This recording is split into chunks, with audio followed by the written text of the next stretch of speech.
Attaque de Tadej Pogacar. Oh mais qu'est-ce qu'il fait lui? Et l'attaque de Tadej Pogacar à plus de 50, 80, 100 km de l'arrivée. De nouveau Pierre Rolland, attaque de Pierre Rolland. Attaque de Marlou. Allez Lucas, aïe aïe aïe, attention Philippe, le parapluie. C'est fini.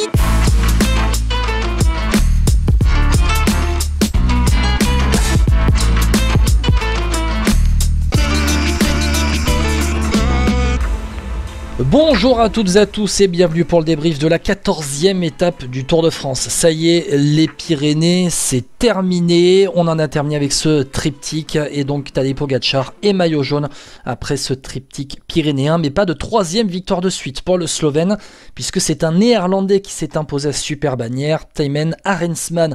On va parler de tout ça avec Lohan Benati, journaliste à Sud-Ouest qui est avec moi. Salut Lohan. Salut Guillaume, salut à toutes et à tous. On a une belle étape à débriefer aujourd'hui. C'est pas mal de choses. Ouais, c'était intéressant vis-à-vis des échappés parce que au classement général, on a eu un peu les confirmations de ce qu'on a vu les 2 derniers jours.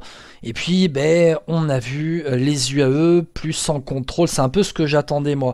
C'est un peu ce que j'attendais après l'étape d'hier et les écarts faits au général après et le contre-la-montre et l'arrivée d'Otakam. Des UAE qui ne donneraient pas tout pour aller chercher les échappés, mais je dois t'avouer quand même, Lohan, que je m'attendais pas finalement à n'avoir qu'un seul mec devant les favoris, dans le sens où Thymen Arensman est le seul à ne pas avoir été repris par les favoris. Je m'attendais à plus d'écart finalement entre les échappés et le peloton maillot jaune.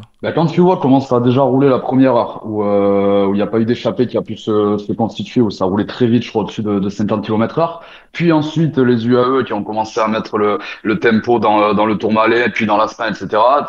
L'écart, je crois, atteint 4 minutes peut-être à un moment, mais pas beaucoup plus, donc on s'est dit effectivement que c'était très compliqué pour les échapper. Puis je pense que dans le plan des UAE programmé, je pense que à la base, à mon avis, Pogacar voulait quand même cette étape.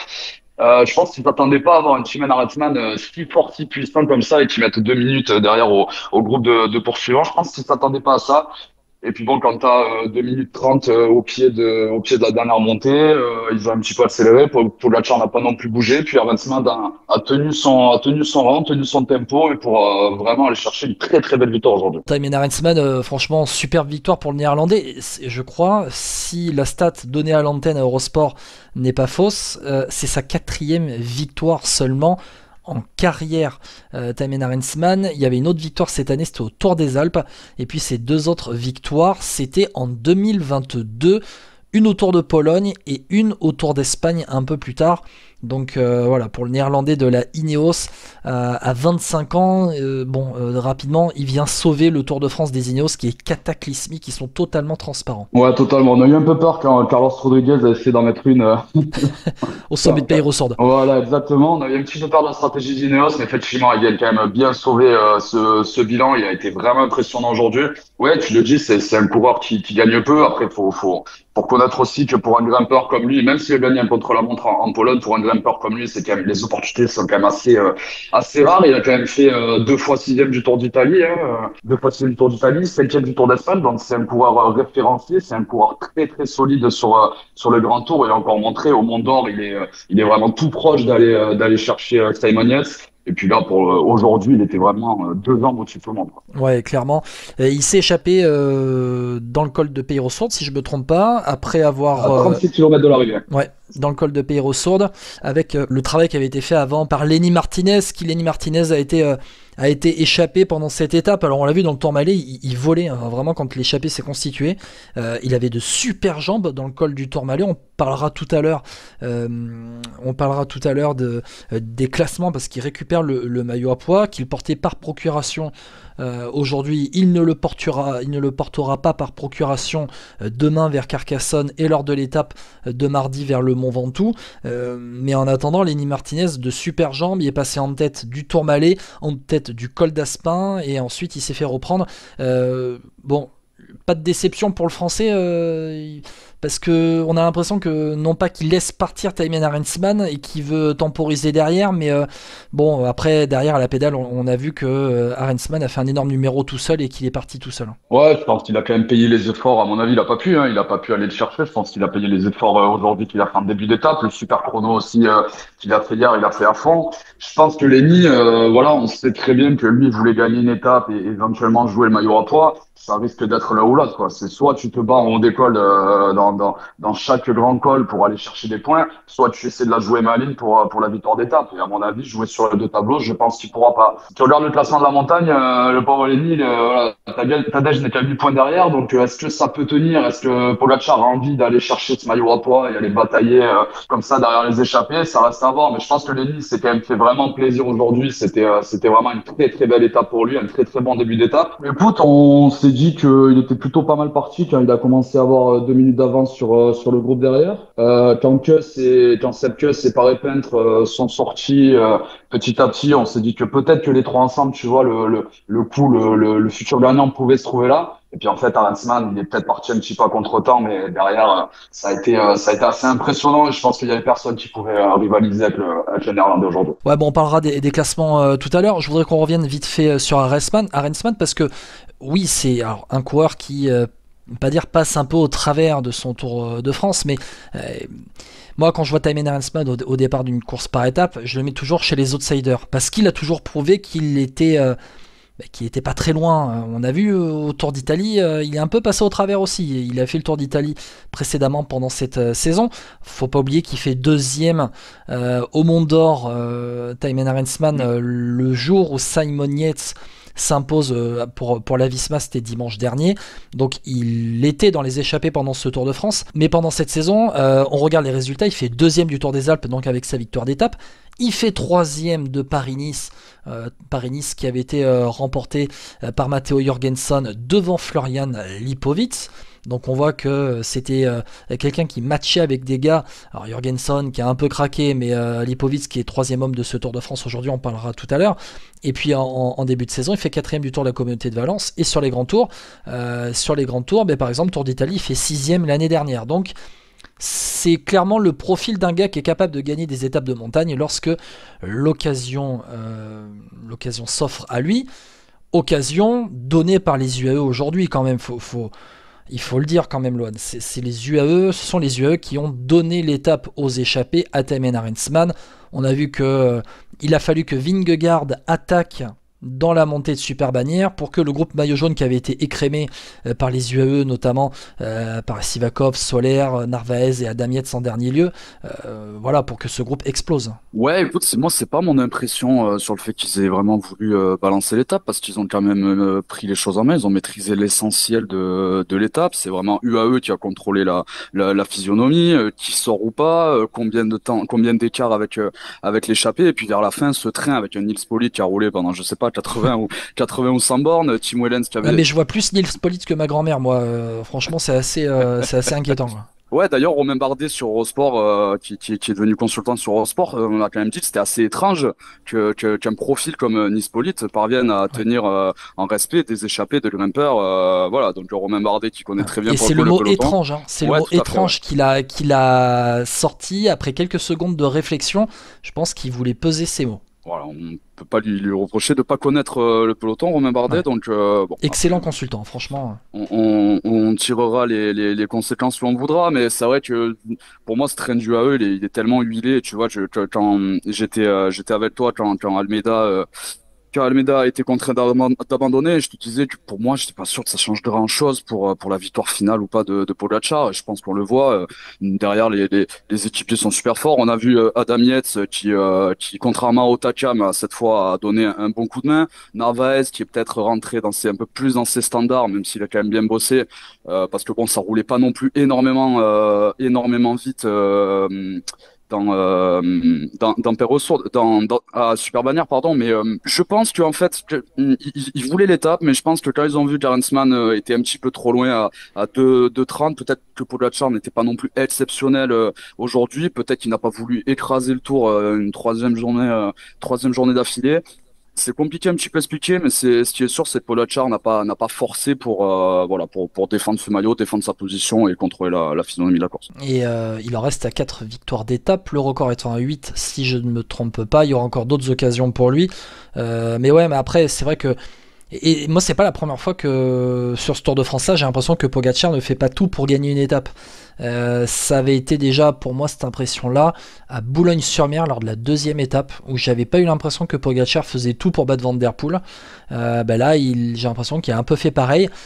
Et finalement, c'est Vingegaard qui a attaqué malgré les 2 claques reçues dans les Pyrénées ces 2 derniers jours. Ouais, c'est lui qui a attaqué, peut-être pour se rassurer un petit peu. Alors, si tu veux mon avis, pour moi, il a peut-être attaqué un peu tard. Je sais pas s'il pouvait avant. Je pense qu'il pouvait avant, mais 3 kilomètres, s'il voulait chercher Arensman, c'était un petit peu compliqué parce qu'il faut pas oublier que Jonas, il n'a pas levé les bras cette année en dehors du contre-la-montre et de sa victoire en Algarve et du contre-la-montre par équipe sur Paris-Nice. Il n'a pas levé les bras sur une étape en ligne, donc j'imagine qu'il a envie de gagner. C'est quand même prestigieux aussi de gagner une étape sur le Tour. Ça pourrait aussi un petit peu sauver son Tour. Je suis un petit peu étonné là-dessus, qu'il a pas tout fait non plus pour aller chercher Arensman, mais bon, il a essayé, c'est peut-être un petit peu rassuré. Mais bon, je pense que cette fois, on a la confirmation pour le futur maillot jaune du Tour de France. Je pense que lui le sait aussi. Donc à sa place, voilà, je me mettrais quand même en mode chasseur d'étape. On a vu la Visma qui a essayé d'envoyer Sepp Kuss et Simon Yates devant aujourd'hui. Je pense que c'est leur nouvelle stratégie, essayer d'aller chercher le maximum d'étapes. Mais je pense que Jonas devrait un petit peu plus s'y intéresser. Et si c'était le cas aujourd'hui, je pense quand même qu'il aurait dû tenter bien avant dans Superbania. La dernière fois que Jonas Vingegaard a remporté une étape en ligne, c'était celle du Lioran sur le Tour de France l'année dernière, avec la victoire dans le Massif Central devant Tadej Pogačar dans cette étape qui était de moyenne montagne le 10 juillet de l'année dernière, la dernière victoire en ligne donc du Danois. Il y a eu le Tour de Pologne où il a remporté le général sans remporter d'étape. Il y a eu le Tour d'Algarve où il a remporté le classement général en début de saison en remportant le contre-la-montre final. Paris-Nice où il remporte le contre-la-montre. Alors individuel par équipe, vous choisissez ce que vous voulez. Et puis depuis pas mal de places d'honneur pour Jonas Vingegaard à chaque fois derrière. Tadej Pogačar, deuxième à Combloux, deuxième à Valmeinier, deuxième au plateau du Mont-Cenis sur le Dauphiné, deuxième à Mur de Bretagne sur le Tour de France, deuxième à Hautacam, deuxième à Peyragudes, troisième donc à Luchon, super bannière, étape remportée par Thymen Arensman, avec Pogačar qui lui a fait le sprint quand même à la fin pour lui remettre une petite pièce dans la tête en lui disant « T'inquiète mon coco, je suis bel et bien le maillot jaune ». On a parlé des échappées, de l'étape du jour. Oui, juste pour finir sur Pogačar, surtout qu'il n'a pas pris un seul relais à Jonas qui lui a demandé. Dès qu'il lui a demandé, il a attaqué. Évidemment, il n'avait pas envie. On a tous les images de Pogačar qui met une mine et Jonas qui suit sans lui prendre de relais. Donc je pense que lui non plus n'a pas oublié. Mais voilà, c'est quand même bien la guéguerre entre les deux rivaux. Ouais, alors guéguerre, les deux s'entendent très bien. Par contre, les deux équipes s'entendent pas trop bien. Ça, c'est comme ça qu'on pourrait le résumer pour la guéguerre, mais il y a une guerre psychologique entre les deux, ça c'est sûr et certain.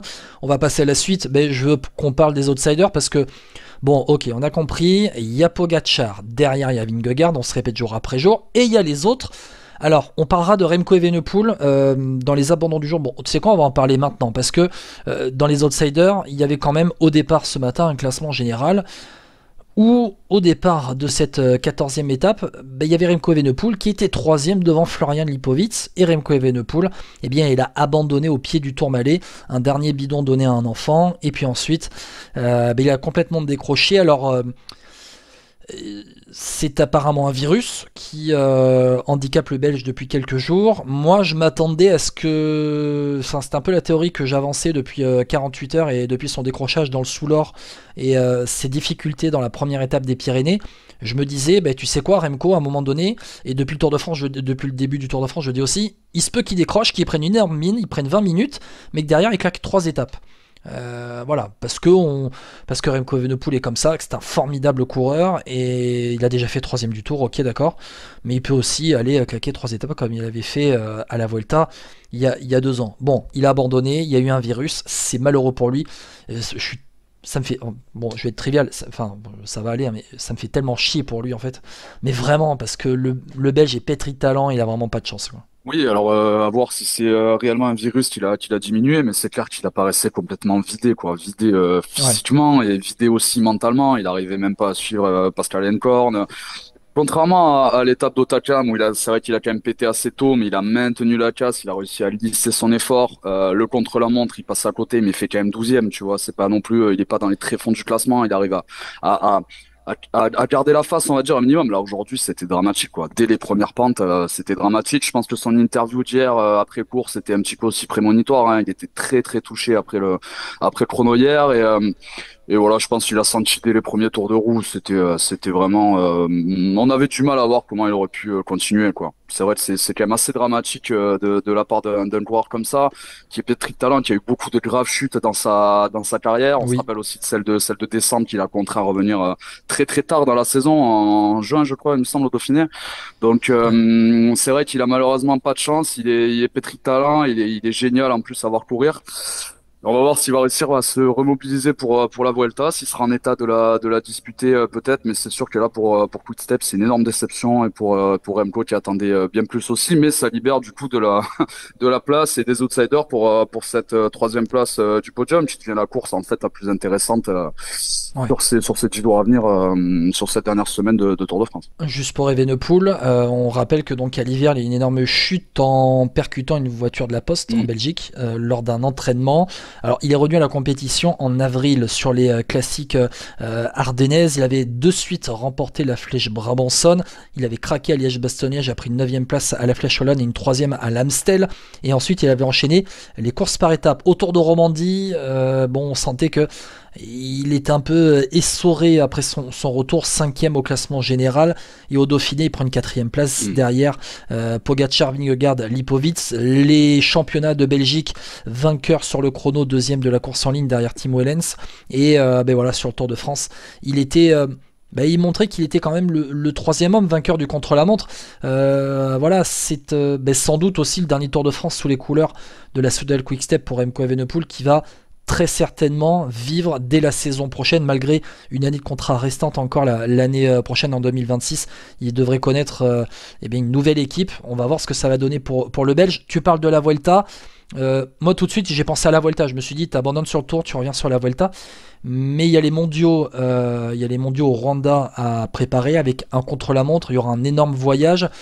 Voilà, peut-être qu'il veut se préparer à fond pour le contre-la-montre et peut-être aussi profiter d'un Pogacar sur la Vuelta qui sera pas tout à fait frais pour les mondiaux pour gratter peut-être un titre de champion du monde sur un parcours montagneux comme celui du Rwanda. Voilà, ça peut être aussi pour lui. Bien sûr, à voir quels seront ses objectifs. Je pense que quand même ce Tour de France, il avait beaucoup d'espoir et déjà voir mentalement comment il va réussir aussi à remobiliser pour la fin de la saison.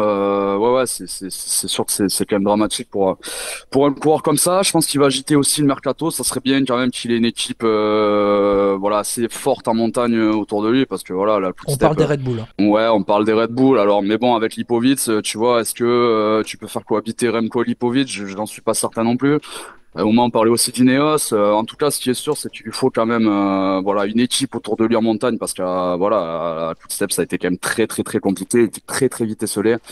Et voilà, comme c'est pas non plus le meilleur grimpeur du monde, je pense qu'il a quand même besoin d'avoir une équipe assez forte autour de lui pour pourquoi pas regagner un grand tour à l'avenir. Alors, je pense qu'il se dirige vers Red Bull, d'autant qu'il y a un sponsor aussi qui est en commun entre Remco Evenepoel et l'équipe Red Bull Bora. Il y a aussi la petite musique Ineos depuis quelques mois, tu fais bien d'en parler.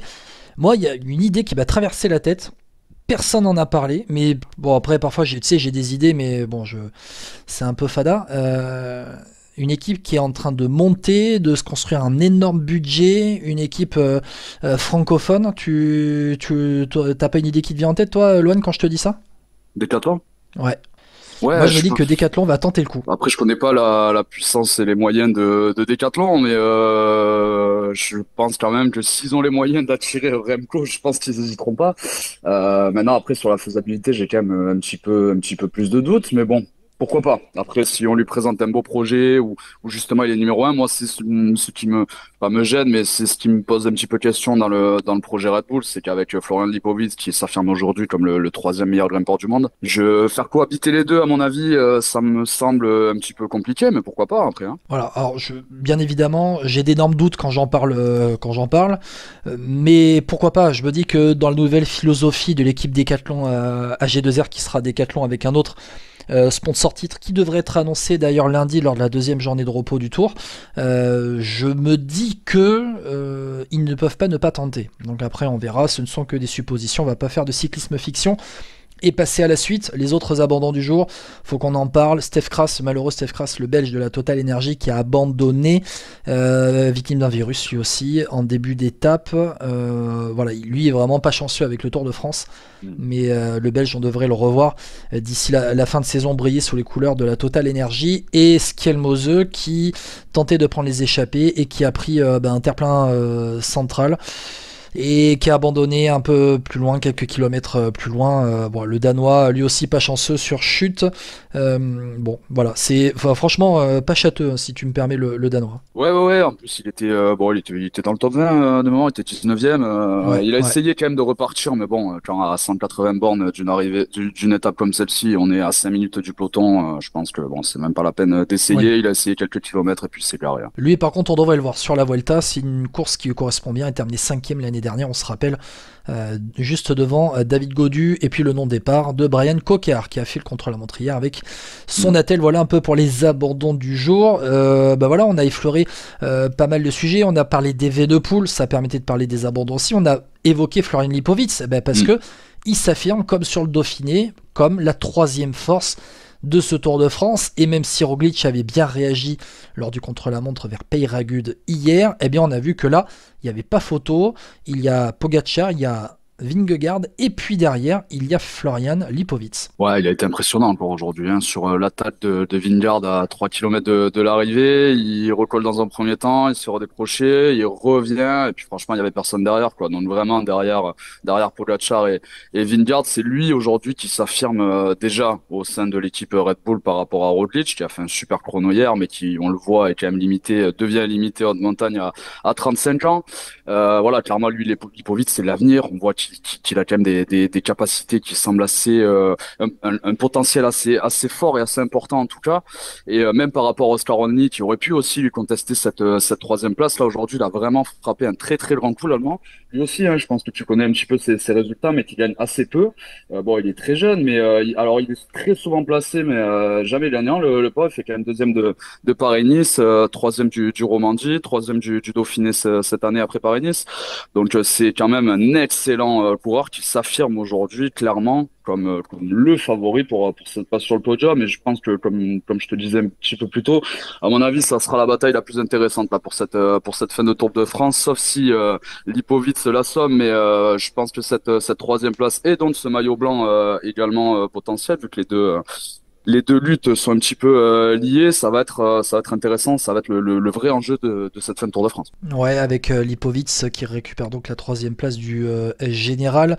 L'écart il est de 1 minute 18 et 7 25, donc 1 minute 25 pour Lipovic devant Oscar Onley. Bon, c'est simple, on regarde le classement du meilleur blanc, on a Lipovic, Onley, Vauquelin à 1,25 et 2,28 pour Onley et Vauquelin derrière Lipovic. On a le classement général 3, 4 et 5, parce que sur cette étape-là, on a eu donc Pogacar, Vingegaard. Alors, il y a Félix Gall. Moi, le mouvement de Félix Gall, ok, d'accord. Bon, c'est bien, il termine parce qu'il termine 4ème, donc finalement le premier derrière Pogacar et Vingegaard. Mais alors quand il attaque, je me dis mais qu'est-ce que tu fous, Félix? Non mais franchement, ok. Je me suis vraiment demandé ce que foutait l'Autrichien comme ça à attaquer. Hein. Peut-être un peu anticiper la bataille des chefs entre Pogacar et Vingegaard. D'ailleurs, je pense que ça lui a pas trop mal réussi. Il a pris un petit peu d'avance. Il finit quasiment avec les meilleurs. Je crois qu'il finit juste derrière Lipovic, si je ne dis pas de bêtises. Il termine devant Lipovic. Dans l'étape. Il termine devant Lipovic, donc et puis mais bon, il se replace aussi un petit peu au général. Il est donc 7ème. Mais bon, tu vois, par rapport à la troisième place, il y a déjà 4 il y a minutes. 5 minutes. Ouais, Ouais, 4 minutes. 4 minutes entre Lipovic et 4-0-7. Gal, ça fait déjà beaucoup, je trouve. Tu vois, 4 minutes, ça fait déjà beaucoup. Après, c'est clairement un candidat pour le top 5. Félix Gall, c'est vrai on l'attendait quand même bien meilleur niveau sur ses 13 premières étapes. Mais bon, écoute, s'il retrouve la forme en fin de Pyrénées et avant les Alpes, ça peut être aussi de bon augure pour Décathlon. Ouais, et puis Félix Gall, faut pas oublier qu'il se prend la bordure dès la première étape. Donc il court après ce temps perdu et ces quarantaines de secondes perdues dans la bordure. Bon, il y a plus de 4 minutes avec le podium, mais il perdait déjà une quarantaine de secondes dès la première étape. Mais il monte en puissance, l'Autrichien. Je blague un petit peu sur Félix Gall et les décathlons AG2R, mais on n'est pas à l'abri que Lipovic craque en 3e semaine, parce que c'est la première fois qu'il est réellement leader de son équipe sur 3 semaines. On sait que les Alpes sont terribles, que le col de la Lose, et on l'a vu avec Pogacar il y a 2 ans, peut vraiment être le théâtre de défaillances énormes. Donc on va voir. Oscar Handley, on voit, il est maintenant 4e du général, il fait 6e aujourd'hui derrière Lipovic. Oscar Handley, à voir aussi, le pique-nique post-NL. Lui, il a un peu plus de référence depuis 3 ans maintenant, le Britannique. Mais voilà, c'est la première fois qu'il va être exposé sur le devant d'un grand tour en tant que leader, qui joue le général, donc va falloir résister à la pression. Mais voilà, on a vu aujourd'hui que il était quand même derrière Lipovic à la pédale. Il était aussi derrière Félix Gall, parce que Félix Gall a très bien terminé. Donc ouais, vraiment l'Autrichien, il monte en puissance, et il faut quand même se souvenir. Alors attends, je veux pas dire n'importe quoi, donc je vais me replonger là sur l'ordinateur, que c'est lui qui remporte l'étape à Courchevel sur le Tour de France il y a 2 ans, étape à Courchevel où on passait par le col de la Lose juste avant. Donc attention, Félix Gall, vraiment, il peut terminer de manière très forte ce Tour de France, et on va le suivre de près. Les outsiders, très rapidement, Tobias Haaland Johannessen, dernier mot sur lui, parce que avant de passer au français, parce que le Norvégien, je pense qu'il s'est tiré une balle dans le pied en allant dans l'échappée. Ouais, après, il a quand même fait lui, je pense qu'il a fait une belle étape à l'avant. Il fait 9e au final. Ouais, et puis on l'a vu, effectivement, qu'il a tenu très très longtemps derrière, après le rythme des favoris. Tu penses qu'il aurait pu faire mieux que ça, en fait, en allant pas de l'échappée? Je pense qu'il aurait pu terminer entre Lipovic et Handley. Ouais, pourquoi pas. Après, est-ce qu'il vise vraiment un top 5, Johansen, parce que je pense que pour le podium, c'est quand même déjà compliqué. Est-ce qu'il vise un top 5? Est-ce qu'il vise plutôt, tu vois, d'aller chercher en prenant les échappées, en chassant un peu d'étapes? En tout cas, il fait quand même un super Tour de France. Et puis moi, son étape aujourd'hui, honnêtement, il m'a quand même assez impressionné. Je le voyais pas tenir si loin, surtout après avoir été repris par les favoris. Effectivement, peut-être qu'il aurait pu accrocher un petit peu plus dans le sillage des Lipovic, dans le sillage peut-être avec Oscar Handley, mais je sais pas s'il a grand chose à se reprocher aujourd'hui. Et puis écoute, il est placé, il est 8e du général, avec déjà de gros écarts. Tu vois, il a presque 10 minutes d'avance sur la 10e place déjà de Carlos Rodriguez, donc son top 10 Ouais. il est quasiment acquis. Donc voilà, pour lui, je pense que c'est tout bonus maintenant. Ouais, il fait 5e du Dauphiné quand même, Johannessen. Enfin, faut pas l'oublier, donc avec Evenepoel qui était 4e, mais il fait 5e du Dauphiné. Moi, franchement, aujourd'hui, s'il va pas dans l'échappée, à gâcher des cartouches, oui, au contact des meilleurs, je pense qu'il aurait pu vraiment aller plus loin et rester au contact pour aller jouer ce top 5. On va passer aux Français. Pourquoi? Parce que la 5e place est aujourd'hui occupée par Kevin Vauquelin. Après l'abandon de Remco Evenepoel, il gagne une place au général. Vauquelin, 10e de l'étape aujourd'hui à 3,08. 10e derrière Johannessen, justement. Derrière Roglic, derrière Ben Illy qui s'est accroché, qui revient dans le top 10.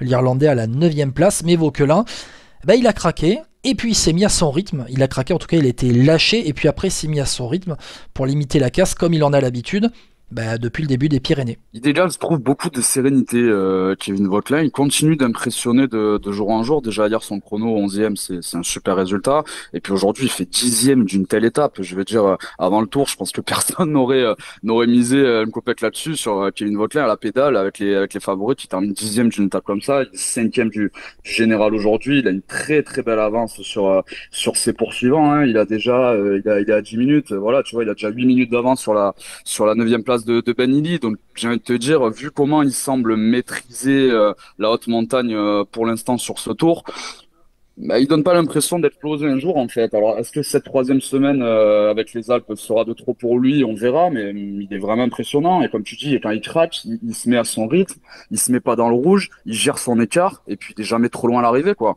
Donc je pense que lui se surprend aussi. Je pense qu'il se plaît dans cette situation-là qui est quand même très belle et un petit peu inespérée pour lui, mais il est parti se le chercher à la pédale et il continue de d'impressionner de jour en jour. Je pense quand même que ça va être compliqué du coup d'aller décrocher une étape. Mais bon, c'est pas grave, il a déjà gagné. Donc. Ouais. Bah, faut qu'il joue maintenant le général jusqu'à la fin. L'étape, il aura pas l'occasion de la jouer, sauf s'il prend un tir de 10 minutes dans une étape de montagne un peu plus tard. Mais si pour l'instant, c'est pas ce qu'il semble se passer, pas à l'abri qu'un virus traverse le peloton et le prenne comme il se passe pour d'autres. On va pas lui souhaiter. Non, franchement, je vais pas lui souhaiter. Mais ouais. Quand tu parles de sérénité pour lui, t'as raison parce que il dégage une impression de fraîcheur, de sérénité. C'est assez sympa à suivre. Kevin Vauquelin, donc 5e du général. Juste, j'ai regardé le nombre de points qu'il y a, de points UCI pour le 5e du classement final du Tour de France. Il y a 620 points pour le 5e et donc pour l'équipe Arkea. On sait que l'équipe Arkea est aussi à la lutte, même si ça paraît aujourd'hui très compliqué pour se maintenir en World Tour. C'est quasiment terminé pour eux, mais bon voilà. Aussi les Picnic Postenel, on parle d'Oscar Handley, mais Picnic Postenel est à la lutte pour se maintenir en World Tour. Et Oscar Handley, alors attends, je vais me replonger pour une 4e place du Tour. C'est 750 points UCI, donc c'est énorme. Ce serait quasiment le maintien pour les Picnic Postenel grâce à ce Tour de France. Donc on va suivre un peu la suite. Les Français, on a parlé de... T'as quand même d'autres enjeux pour Arkea aussi, peut-être que le maintien... Oui, non, mais bien sûr. Le maintien, je pense pas que ça soit le danger immédiat. Ils étaient encore 4 dans Pays Resort, franchement, gros coup de chapeau aussi au tour fait par les Arkea de Manu Hubert, parce que ils sont dans une situation difficile, il y a... La situation n'est pas encore réglée. On espère qu'elle le sera rapidement et que ça se terminera bien pour Manu Hubert et ses coureurs. Mais le tour qu'ils font pour l'instant est quand même assez impressionnant par rapport à d'autres équipes françaises. Entouré en montagne par Raúl Garcia Pierna, Cristian Rodriguez et Ewen Costiu. Les trois font 26, 30 et 51e. Garcia Pierna 11 minutes, Rodriguez à 15 et Ewen Costiu à 27 minutes. Et sur l'étape du jour, ils sont 4e. Les Arkea BNB Hotel au classement par équipe. Donc ils sont très hauts. Et classement général par équipe, ils sont eux aussi... Arkea 6e aujourd'hui au classement par équipe de la journée, et au classement général 4e, doublé par les Décathlons. G2R, on fera les classements tout à l'heure. Les Français, on a parlé de Lenny Martinez tout à l'heure. Lenny Martinez donc dans l'échappée qui récupère le maillot à pois, belle journée pour lui. Ok, merci. Derrière, rapidement le point sur les Français dans ce classement de la journée. Jordan Jegat, c'est le point Jordan Jegat. À chaque fois, les Français, il y a Vauquelin et Jordan Jegat. Il fait 13e du jour. Et sincèrement, il est allé dans l'échappée. Il a toujours cette volonté d'aller dans l'échappée pour pourquoi pas remonter au classement général. Oui, il remonte au classement général avec l'abandon de Remco Evenepoel, avec aussi une nouvelle défaillance de Matteo Jorgensen. Jordan Jegat est maintenant 11e du général et il est à 1 minute 21 de la 10e place occupée par Carlos Rodriguez. Je te retourne la question par rapport à Johansen. Est-ce que tu as des regrets sur le fait que Jordan Jegat, tu en vois qui termine 13e de l'étape aujourd'hui, soit parti dans l'échappée? Je pense que l'enjeu n'est pas le même pour Johansen ou Jordan Jegat. Quand tu joues par exemple un top 10 du Tour de France, les écarts sont beaucoup plus importants et tu peux te permettre à un moment donné de prendre une échappée, derrière de t'accrocher, et tu sais que tu vas gagner du temps. Les écarts sont tellement resserrés pour le top 5 du classement général que tu dois compter la moindre cartouche que tu lâches. Et c'est là où le Norvégien, pour moi, n'a pas été assez intelligent, si tu me permets le mot. En tout cas, les UnoX auraient dû lui dire, dans le Tourmalet, lorsqu'il se retrouve en échappée, reste tranquille. Parce qu'on a vu les yeux contrôler et ne pas laisser un grand écart. Donc le Norvégien, pour moi, a grillé des cartouches inutiles. Là où Jordan Jegat, en fait, c'est son état d'esprit. Et au final, il gagne du temps, il gagne des places. Et au général, tu regardes Jordan Jegat 11e, il compte 7 minutes d'avance, 6 minutes et 57 secondes sur Ben O'Connor qui est juste derrière lui, 12e. Donc il y a un vrai écart, et il y a une vraie lutte aujourd'hui maintenant pour le Total Energy qui est la révélation française de ce Tour de France, contrairement à Guillaume Martin, Groupama FDJ, leader Groupama FDJ, qui est à 7 minutes, plus de 7 minutes derrière lui au général, à la 13e place, donc juste derrière Ben O'Connor. Je ne vais pas dire qu'il y a un flop, mais qui est une vraie déception sur ce tour. Oui, Guillaume Martin, totalement. C'est vrai que Gilliatt, alors il a eu une journée difficile aujourd'hui, Jordan Gilliatt. Il a réussi à prendre le bon coup, il a essayé au début. Il a finalement réussi à intégrer le bon coup, mais bon, dès que la route s'est élevée, il a quand même vécu une journée difficile, mais il s'est battu, il s'est accroché, il est toujours resté à portée du groupe de poursuivants devant lui. Et puis finalement, écoute, il fait un super temps, comme tu dis, il gagne 2 places, bon, du fait des abandons. De l'abandon d'Evenepoel et du décrochage de Jorgensen. Ouais, tout à fait. Mais comme tu dis, il est à 1 minute 20 de la 10e place. Une 10e place, alors est-ce que Carlos Rodriguez va essayer de défendre sa 10e place? Je suis pas sûr. Mais il est aujourd'hui à 24 minutes, autant dire qu'il est dangereux pour personne. Donc Jordan Gilliatt qui prend des échappées dans les Alpes et qui essaie de gratter du temps, je suis pas sûr que ça dérange grand monde. Comme je te dis, sauf si Carlos Rodriguez tient absolument à défendre son top 10 et que Ben Illy aussi parvient à garder sa place. J'allais te dire les deux. Ouais. Les deux, on sait très bien qu'en 3e semaine, à un moment donné, tu as des batailles secondaire pour le top 10 ou le top 6, le top 7 et des équipes se mettent à rouler, tu ne comprends pas pourquoi. Ça peut très bien arriver pour Jordan Gilliatt dans une échappée. Bien sûr, mais là pour le coup les 8 premiers je pense qu'on les connaît, je pense qu'on les a, les 8 premiers du général. Tu vois, t'as derrière les places 9-10 là qui peuvent pourquoi pas être prenables pour des Jordan Gilliatt. T'as Ben O'Connor qui est un petit peu plus loin derrière lui à la 12e place à 6 minutes, mais qui peut aussi tout à fait prendre des échappées. Ouais. Donc il y a un beau coup à jouer pour Jordan Gilliatt et puis il se fait plaisir, voilà, il se fait un nom aussi sur les routes du Tour et puis 11e du Tour de France après 13 journées quand on voit les armadas alignés et puis la classe des coureurs alignés et le CV de ces coureurs là, franchement chapeau Jordan Gilliatt. Et effectivement t'as parlé un petit peu de Guillaume Martin là, c'est une déception, on le voit pas du tout le Normand, il essaye mais voilà, 13e du général, 31 minutes, on espère qu'il pourra se faire un petit peu la cerise dans les Alpes et qu'on le voit un petit peu plus à l'offensive parce que ouais, en termes de classement général et de poids sur la course, c'est un petit peu compliqué pour Guillaume Martin et plus globalement pour la FDJ. Ouais, Groupama FDJ qui a un peu pesé sur la première semaine, alors un tout petit peu, avec Romain Grégoire qui était là pour tenter un petit peu, mais le reste du tour... À part quand t'aimes pas chier, c'est quand même très décevant. Ah mais le tour des Groupama FDJ, c'est... Ouais, bon, ok. Bon. C'est très très très compliqué pour eux quand même. Dans leur malheur, peut-être que Cofidis fait pire, tu vois, pour avoir une comparaison. mais c'est vrai que Cofidis, c'est difficile de faire pire que Cofidis sur ce Tour de France quand même. Voilà, c'est pour ça que les performances d'Arkea sont d'autant plus à mettre en lumière par rapport à ces équipes-là, Cofidis, FDJ, qui connaissent le Tour par cœur, mais qui passent pour l'instant quand même bien à côté, quoi. Ouais, mais on a l'impression que Arkea court beaucoup plus avec le cœur et l'envie que les groupes FDJ et la Cofidis, qui sont des équipes eux installées, qui n'ont pas à rouler pour leur survie et qui sont, je vais pas dire installés dans un fauteuil de sénateur, mais un petit peu quand même. Ouais, tout à fait. Bon, voilà, je suis un petit peu dur, mais faudra m'excuser, mais en même temps, c'est un peu ce qui se passe sur les routes du Tour, quand on voit des Raúl Garcia Pierna qui s'accrochent voilà, pour les Arkea BNB Hotel et entourer Kevin Vauquelin, c'est une équipe qui est traversée par une âme particulière sur ce Tour de France et qui ne veut pas disparaître, donc forcément on a envie de s'accrocher un petit peu plus. Bon, les Français du jour sur cette étape-là, Luchon, Super Bagnères, Guillaume Martin qui est 23e du jour à près de 9 minutes. Derrière lui, il y a Warren Barguil, Valentin Paré-Peintre qui était dans l'échappée, Raúl Garcia Pierna justement 26 et Aurélien Paré-Peintre 27. Qui a lui entouré, accompagné Félix Gall assez loin, tout comme Callum Scottson, l'Autrichien, l'Australien de la Decathlon AG2R, qui est très intéressant autour de Félix Gall. Et puis derrière, les Français, faut aller chercher Madouas 31, Louis Barré 32, Lenny Martinez 35, Romain Grégoire 36.